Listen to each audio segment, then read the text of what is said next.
Yan po mga boss, mayroon naman tayong ginawa ditong unit. Ito po yung Hyundai Elantra na 2023 model. Ayun po, nakahang siya sa lifter dahil papalitan natin ng compressor. Ayan, ito yung bago. At ang compressor nito ay ECB type na siya, hindi na siya clutch type. So ayan, ito yung kanyang connector. Ito yung nakakabit. Ito yung ECB nya. Then ito yung suction. Ito yung discharge.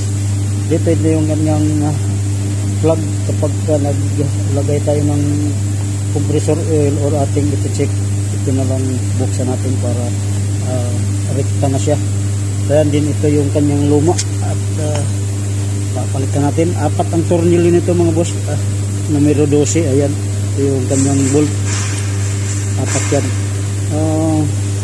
Pagka nagkalas pala tayo nito, ayan, nandito yung kanyang belt. Ang adjuster niyan ay sa mismong alternator na, kasi kasama ay isang belt lang to, kasama na lahat, pati yung sa water pump at yung sa crankshaft ay isang belt lang lahat, saka yung sa kanyang alternator.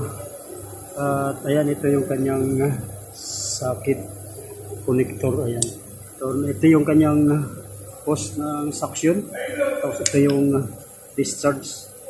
At kaya natin papalitan to, gawa ng wala na, loss compression na siya. Kahit anong accelerate natin ay wala na, hindi na papalo ng 200 yung high side, hanggang 80 lang, saka yung suction ay hanggang 70 lang din. So loss compression na sa mga boss. Yung iba nito naman ay minsan ang problema ay itong kanyang ECB lang, electronic control valve. Pero dito dahil nga warranty to ay buuhan na ang papalitan natin. Siya nga pala mga boss, kapag ka nagpalit po tayo nito ay kinakailangan i-check natin tong luma para makita natin kung yung lumang compressor oil ay hindi ba siya contaminated.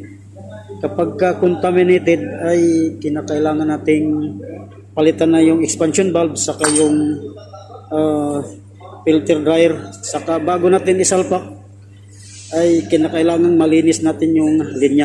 Yan po ay kung contaminated yung compressor oil.